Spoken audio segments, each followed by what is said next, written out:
दोस्तों नमस्कार। मैं नाथ सुनांचली कथा कहानी और उपन्यास के संग के साथ पुनः हाजिर हूँ। दोस्तों इस समय आप लोग सुन रहे हैं उपन्यास चित्रलेखा, जिसे लिखा है भगवती चरण वर्मा जी ने। चित्रलेखा की कथा पाप और पुण्य की समस्या पर आधारित है। पाप क्या है, उसका निवास कहाँ है, इन प्रश्नों का उत्तर खोजने के लिए महाप्रभु रत्नांबर के दो शिष्य श्वेतांक और विशाल देव क्रमशः सामंत बीजगुप्त और योगी कुमार गिरी की शरण में जाते हैं। यहीं से यह कहानी शुरू हुई थी और आज इसकी कहानी के हम आखिरी चरण में हैं, अर्थात इस उपन्यास के आखिरी परिच्छेद 22वें परिच्छेद पर हम आ गए हैं। इससे पहले के परिच्छेदों का वाचन मैं अपने वाचन के पिछले क्रम में कर चुका हूँ, जिसे आप प्लेलिस्ट से जाकर सुन सकते हैं। तो आज लीजिए सुनिए उपन्यास चित्रलेखा के 22वें परिच्छेद का वाचन मेरे अर्थात नाथ सुनांचली के स्वर में। चित्रलेखा लौट आई पर वह बीजगुप्त से न मिली। बीजगुप्त से मिलने का उसको साहस न था। वह बीजगुप्त के प्रति अपराधिनी थी। उसने यह अनुभव किया। वह सीधे अपने स्थान को गई। चित्रलेखा ने अपने ऐश्वर्य सदन में ही साधना का जीवन व्यतीत करना आरंभ किया। इस जीवन में उसने शांति का अनुभव किया। वह पश्चाताप की अग्नि में सहर्ष जलने को तैयार थी। उसे अपने से ही घृणा हो गई। उसका कार्यक्रम दिन रात का रोना था। वह बीजगुप्त से प्रेम करती थी। बीजगुप्त के प्रति उसके हृदय में कितना गहरा प्रेम था, उसने उतने दिनों के वियोग के बाद अनुभव किया। पर अब वो भ्रष्ट हो चुकी थी। कुमारगिरी के पागलपन और मूर्खता के एक छोटे से क्षण में आत्मसमर्पण करके वह बीजगुप्त से इतना प्रेम करती थी कि वह बीजगुप्त को धोखा न देना चाहती थी। उसने अपराध किया था। उस अपराध के फलस्वरूप उसे निराशापूर्ण वेदना की असह ज्वाला में जलना ही इष्ट था। जितना अधिक वह जलती थी उतना ही अधिक उसको सुख मिलता था। जितना अधिक वह रोती थी उतनी ही उसे शांति मिलती थी। इस प्रकार चित्रलेखा को एक मास हो गया। एक दिन वह बैठी रो रही थी कि दासी ने उसको सूचना दी, आर्य श्वेतांक आपसे मिलना चाहते हैं। वह चौंक कर उठ खड़ी हुई। क्या बीजगुप्त ने उसे बुलवाया है? कहाँ है? मैं चलती हूँ। श्वेतांक अतिथि भवन में बैठा हुआ चित्रलेखा की प्रतीक्षा कर रहा था। चित्रलेखा को देखकर उसे आश्चर्य हुआ। वह पीली पड़ गई थी। उसका सौंदर्य विकृत हो गया था। वह पहचानी तक नहीं जाती थी। देवी, तुम्हारी यह क्या हालत है? अच्छी तो हो, इतना कहकर चित्रलेखा बैठ गई। थोड़ी देर तक दोनों मौन रहे। चित्रलेखा ने पूछा, आर्य बीजगुप्त तो कुशल पूर्वक हैं? श्वेतांग के मुख पर दुख की एक हल्की सी रेखा दौड़ गई। हाँ, आर्य बीजगुप्त अच्छी तरह से हैं, पर उनमें बहुत बड़ा परिवर्तन हो गया। परिवर्तन हो गया? चित्रलेखा का कौतूहल बढ़ गया। कैसा परिवर्तन? क्या उन्होंने विवाह कर लिया है? एक रूखी मुस्कुराहट के साथ श्वेतांक ने कहा, नहीं, उन्होंने विवाह नहीं किया। विवाह तो मैं करने जा रहा हूं। सामंत मृत्युंजय की कन्या यशोधरा से मेरा विवाह होने वाला है। उसी में निमंत्रित करने के लिए मैं आया हूं। पर आर्य बीजगुप्त ने एक बड़ा त्याग किया है। वे देवता हैं। सामंत मृत्युंजय मुझसे अपनी कन्या का विवाह नहीं करना चाहते थे, क्योंकि मैं निर्धन था। आर्य बीजगुप्त ने अपनी पदवी तथा सारी संपत्ति मुझे दान कर दी है। वे पाटलिपुत्र छोड़कर बाहर जाने वाले हैं। केवल मेरे विवाह के लिए ही वे रुके हैं। चित्रलेखा का हृदय धड़कने लगा। उसकी आंखों में आंसू भर आए। क्या बीजगुप्त ने इतना कर डाला? श्वेतांग, जानते हो, यह एक बड़ा त्याग है और इस सब की जड़ मैं हूं। फिर भी आर्य श्वेतांग, तुम्हें बधाई है। तुम्हारा विवाह कब होगा? अगले सप्ताह रविवार के दिन विवाह कार्य संपन्न होगा। चंद्रवार के प्रतिभोज है। उसमें सम्राट तथा राज्य के कर्मचारी और सामंत आवेंगे। देवी, प्रीतिभोज में तुम्हारी उपस्थिति आवश्यक है। चित्रलेखा ने कहा, श्वेतांग, मुझे क्षमा करो। मैं किसी दूसरे दिन आऊंगी, पर प्रीति भोज में न आ सकूंगी। मैंने एक दूसरा ही जीवन अपना लिया है। उस उत्सव में मेरा जाना उचित नहीं है। देवी चित्रलेखा, तुम मुझे भाई कह चुकी हो, यह मेरा अनुरोध है। मैं असमर्थ हूं श्वेतांग। तुम जानते हो कि मेरा निश्चय अमिट होता है। मेरी तुम पर बहन की ममता है। मैं दूसरे दिन आऊंगी, जैसी तुम्हारी इच्छा। पर एक बात बतला देना उचित होगा। चंद्रवार की रात को ही आर्य बीजगुप्त देश पर्यटन को प्रस्थान करेंगे। फिर सोच समझ लो, आर्य बीजगुप्त उसी रात को प्रस्थान करेंगे। चित्रलेखा कुछ हिचकिचाई, पर एक ही क्षण में उसने दृढ़तापूर्वक कहा, पर इससे मुझको क्या, मेरा निश्चय अमिट है। श्वेतांग उठ खड़ा हुआ। जैसी इच्छा देवी। श्वेतांग का विवाह हो गया। प्रीति भोज में सम्राट के साथ अन्य अतिथि आए। उस दिन बीजगुप्त सबका स्वागत कर रहा था। वह सबसे हंसकर बातें करता था, पर उसका हृदय जल रहा था। चित्रलेखा की अनुपस्थिति उसे बुरी लगी। अंतिम बार पाटलिपुत्र छोड़ने के पहले वह चित्रलेखा को देखना चाहता था, पर चित्रलेखा न आई। भोजन के बाद सम्राट ने श्वेतांग को बधाई दी और उसको सामंत के नाम से संबोधित किया। इसके बाद उसकी दृष्टि बीजगुप्त पर पड़ी।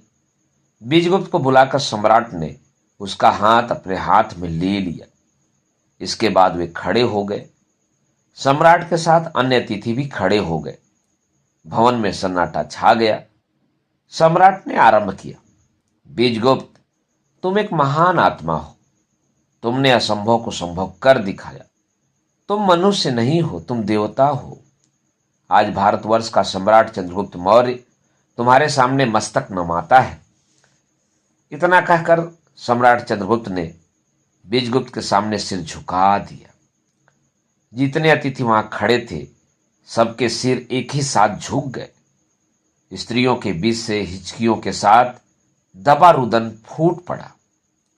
बीजगुप्त ने सम्राट के सामने झुककर कहा, महाराज, मैं इस आदर के सर्वथा अयोग्य हूं। आज मैं देश पर्यटन के लिए जा रहा हूं, एक भिखारी की भांति। आप मुझे अपना आशीर्वाद दें और विदा दें। इतना कहकर बीजगुप्त द्वार की ओर बढ़ा। अतिथि दोनों ओर एक पंक्ति बनाकर खड़े थे। उनके बीच से बीजगुप्त चला।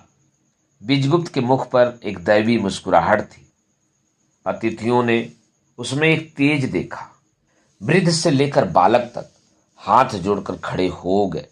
बीजगुप्त वैभव तथा शक्ति के उस जमघट में से शांति और त्याग की गुरुता के साथ निकल गया।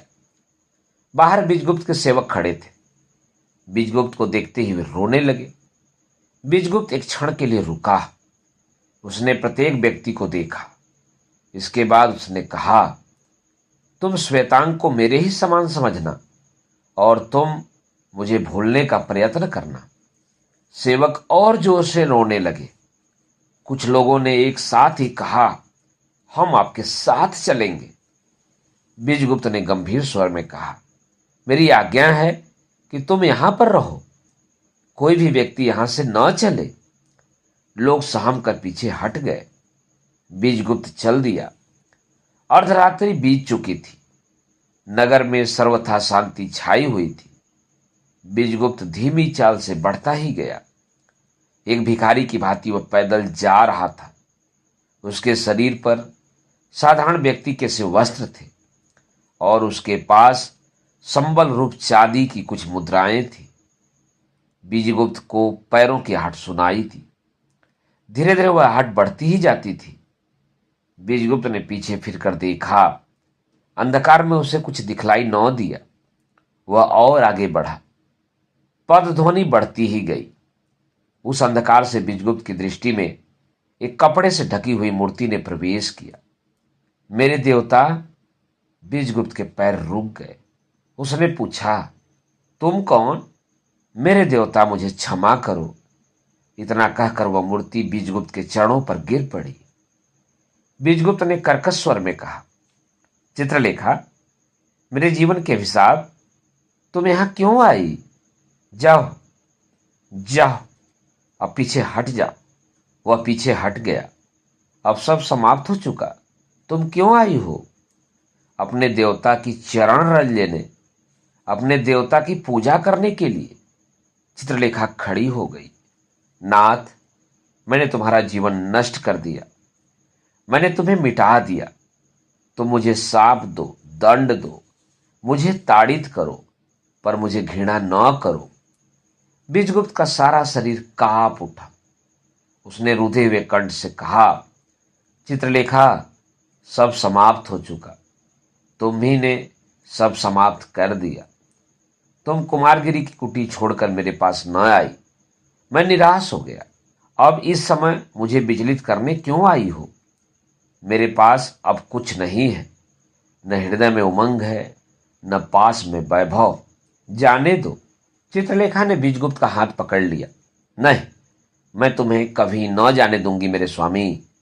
एक दिन तुम्हें मेरा अतिथि बनकर रहना होगा। यदि जाना ही है तो कल चले जाना। बीजगुप्त ने अपना हाथ छुड़ा लिया। मेरे सामने से हटो नर्तकी, मेरे सामने से हटो। अब तुम मुझे नहीं रोक सकती। अपने विनाशकारी कृत्य के परिणाम को तुम देखो और हंसो। जाओ, मुझे जाने दो।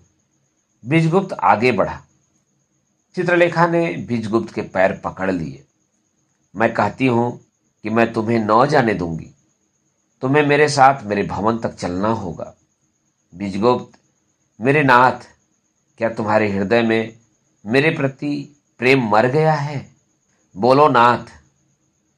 चित्रलेखा की हिचकियां बंध गईं। वह सिसक सिसक कर रो रही थी। बीजगुप्त अपने को संभाल न सका। उसने कहा, हाय रे, यदि प्रेम ही मर जाता तो मैं यह वैभव काहे को छोड़ता? चित्रलेखा, मैं चाहता हूं कि मेरे हृदय में तुम्हारे प्रति प्रेम मर जाता, पर यह न हो सका, यह न हो सकेगा। इतना कहकर बीजगुप्त ने चित्रलेखा को उठाकर आलिंगन करना चाहा, पर चित्रलेखा हट गई। नहीं मेरे देवता, मेरे शरीर को आप स्पर्श न करें। मैं अपवित्र हूं, पतिता हूं, पापिनी हूं। मेरे देवता, चलिए, आप मेरे भवन को चलिए। मुझे आप पवित्र कीजिए। अपने साप की अग्नि में तपाकर आप मुझे पवित्र कीजिए। चलो। बीजगुप्त कह उठा। चलो चित्रलेखा, संसार में एक तुम्हारी ही बात मैं नहीं टाल सकता। मुझे जितना गिराना चाहो गिराओ, पर यह वचन दे दो कि तुम मुझे कल न रोकोगी। मैं वचन देती हूं। चित्रलेखा अपने भवन पर पहुंची। उसने बीजगुप्त के शयन का प्रबंध करा दिया। इसके बाद उसने कहा, नाथ, तुम शयन करो, कल प्रातःकाल बातें करूंगी। इतना कहकर वह चली गई। बीजगुप्त अवाक सा उसे देखता रह गया। प्रातःकाल चित्रलेखा बीजगुप्त के पास आई। स्वामी, मुझे आप अपना चरणामृत दीजिए। बीजगुप्त को चित्रलेखा के इस व्यवहार पर आश्चर्य हुआ। यह क्यों? मैं अपने को पवित्र कर रही हूं। मेरे स्वामी, मैं अपने मार्ग से विरत हो चुकी हूं। मैं योगी कुमारगिरी की वासना का साधन बन चुकी हूं। मैंने अपने शरीर को क्रोध में आकर उसको सौंप दिया है। मैं उस शरीर को पवित्र करना चाहती हूं। चित्रलेखा ने अपनी सारी कथा बीजगुप्त को सुना दी। अब आप समझ सकते हैं स्वामी कि मैं आपके पास क्यों नहीं आई। आप मुझे क्षमा करें। केवल इतनी सी बात थी। बीजगुप्त हंस पड़ा। चित्रलेखा, तुमने बहुत बड़ी भूल की। तुमने मुझे समझने में भ्रम किया। तुम मुझसे क्षमा मांगती हो? चित्रलेखा, प्रेम स्वयं एक त्याग है, विस्मृति है, तन्मयता है। प्रेम के प्रांगण में कोई अपराधी ही नहीं होता, फिर क्षमा कैसी? फिर भी यदि तुम कहलाना ही चाहती हो तो मैं कहे देता हूं, मैं तुम्हें क्षमा करता हूं। चित्रलेखा बीजगुप्त का चरण पकड़कर बोली, नाथ, तो फिर तुम मुझे स्वीकार करो। यह किस प्रकार संभव है देवी चित्रलेखा? मैं भिखारी हूं, मैं वैभव त्याग चुका हूं। अब यह किस प्रकार संभव है? नाथ, मेरे पास अतुल धनराशि है। मैं तुम्हारी हूं, मेरा धन तुम्हारा है। फिर तुम निर्धन कैसे? तुम अपने को भिखारी क्यों कहते हो? तुम्हारी संपत्ति, तुम्हारी धनराशि, यह मेरे काम की नहीं है। मैंने वैभव छोड़ा है, उसे अपनाने के लिए नहीं, उसे सदा के लिए छोड़ने के लिए मैं तुम्हें भी एक भिखारिणी के रूप में स्वीकार कर सकता हूं। चित्रलेखा उठ खड़ी हुई। तो फिर ऐसा ही हो, संसार में हम दोनों भिखारी बनकर निकल पड़े। प्रेम और केवल प्रेम हमारा आधार हो। मैं अपनी संपत्ति आज ही दान किए देती हूं। रात में हम दोनों ही अथाह संसार में प्रेम की नौका पर बैठकर निकल चले। चित्रलेखा का मुखमंडल चमक उठा। उसके नयनों में एक प्रकार की ज्योति आ गई। उसकी आत्मा प्रकाशमान हो उठी। बीजगुप्त ने चित्रलेखा का चुंबन ले लिया। हम दोनों कितने सुखी हैं। दोस्तों, अभी आप सुन रहे थे उपन्यास चित्रलेखा के 22वें परिच्छेद का वाचन मेरे अर्थात नाथ सोनांचली के स्वर में। दोस्तों, अब लीजिए सुनिए उपन्यास चित्रलेखा के उपसंहार का वाचन मेरे अर्थात नाथ सोनांचली के स्वर में। 1 वर्ष बाद महाप्रभु रत्नांबर ने कहा, वत्स श्वेतांग, तुम्हारा विवाह हो गया और तुम गृहस्थ हो चुके। अब तुम मुझे बतला सकते हो कि बीजगुप्त और कुमारगिरी, इन दोनों में से कौन व्यक्ति पापी है। श्वेतांक ने रत्नांबर के सामने मस्तक नमा दिया। महाप्रभु, बीजगुप्त देवता हैं। संसार में वे त्याग की प्रतिमूर्ति हैं। उनका हृदय विशाल है। और कुमारगिरी पशु है। वह अपने लिए जीवित है। संसार में उसका जीवन व्यर्थ है। वह जीवन के नियमों के प्रतिकूल चल रहा है। अपने सुख के लिए उसने संसार की बाधाओं से मुख मोड़ लिया। कुमारगिरी पापी है। और वत्स विशाल देव, तुमने योग की दीक्षा ले ली और तुम योगी हो गए। अब तुम मुझे बतलाओ कि कुमारगिरी और बीजगुप्त, इन दोनों में से कौन व्यक्ति पापी है। विशाल देव ने रत्नांबर के सामने मस्तक नमा दिया। महाप्रभु, योगी कुमारगिरी अजीत हैं। उन्होंने ममत्व को वशीभूत कर लिया है। वे संसार से बहुत ऊपर उठ चुके हैं। उनकी साधना, उनका ज्ञान और उनकी शक्ति पूर्ण है। और बीजगुप्त वासना का दास है। उसका जीवन संसार के घृणित भोग विलास में है। वह पापी है। पाप में संसार का वह एक मुख्य भाग है। रत्नांबर कह उठे, तुम दोनों विभिन्न परिस्थितियों में रहे और तुम दोनों की पाप की धारणाएं भिन्न भिन्न हो गई हैं। तुम लोग जा रहे हो। तुम्हारी विद्या पूर्ण हो चुकी है। अब अपना अंतिम पाठ मुझसे सुनते जाओ। संसार में पाप कुछ भी नहीं है। वह केवल मनुष्य के दृष्टिकोण की विषमता का दूसरा नाम है। प्रत्येक व्यक्ति एक विशेष प्रकार की मन प्रवृत्ति लेकर उत्पन्न होता है। प्रत्येक व्यक्ति संसार के रंगमंच पर एक अभिनय करने आता है। अपनी मन प्रवृत्ति से प्रेरित होकर अपने पाठ को वह दोहराता है। यही मनुष्य का जीवन है। जो कुछ मनुष्य करता है वह उसके स्वभाव के अनुकूल होता है। और स्वभाव प्राकृतिक है। मनुष्य अपना स्वामी नहीं है। वह परिस्थितियों का दास है, विवश है, कर्ता नहीं है। वह केवल साधन है। फिर पुण्य और पाप कैसा। मनुष्य में ममत्व प्रधान है। प्रत्येक मनुष्य सुख चाहता है। केवल व्यक्तियों के सुख के केंद्र भिन्न भिन्न होते हैं। कुछ सुख को धन में देखते हैं, कुछ सुख को मदिरा में देखते हैं, कुछ सुख को व्यभिचार में देखते हैं, कुछ त्याग में देखते हैं। पर सुख प्रत्येक व्यक्ति चाहता है। कोई भी व्यक्ति संसार में अपनी इच्छानुसार वह काम न करेगा जिसमें दुख मिले। यही मनुष्य की मन प्रवृत्ति है और उसके दृष्टिकोण की विषमता है। संसार में इसीलिए पाप की परिभाषा नहीं हो सकी और न हो सकती है। हम न पाप करते हैं और न पुण्य करते हैं। हम केवल वह करते हैं जो हमें करना पड़ता है। रत्नांबर उठ खड़े हुए। यह मेरा मत है। तुम लोग इससे सहमत हो या न हो, मैं तुम्हें बाध्य नहीं करता और नहीं कर सकता हूं। जाओ और सुखी रहो। यह तुम्हें मेरा आशीर्वाद है। दोस्तों, अभी आप सुन रहे थे उपन्यास चित्रलेखा के अंतिम भाग उपसंहार का वाचन मेरे अर्थात नाथ सोनांचली के स्वर में। दोस्तों, यहीं पर यह कहानी समाप्त होती है। अगर आप इस उपन्यास को सुनना चाहते हैं तो आप प्लेलिस्ट में जाकर चित्रलेखा को ओपन करके पूरे उपन्यास को सुन सकते हैं। दोस्तों, यह उपन्यास आपको कैसा लगा, अपनी प्रतिक्रिया कमेंट बॉक्स में अवश्य दीजिएगा। दोस्तों, अब मैं एक नए उपन्यास चीड़ों पर चांदनी लेकर उपस्थित रहूंगा। तो मिलते हैं कथा कहानी और उपन्यास के साथ। धन्यवाद। नमस्कार।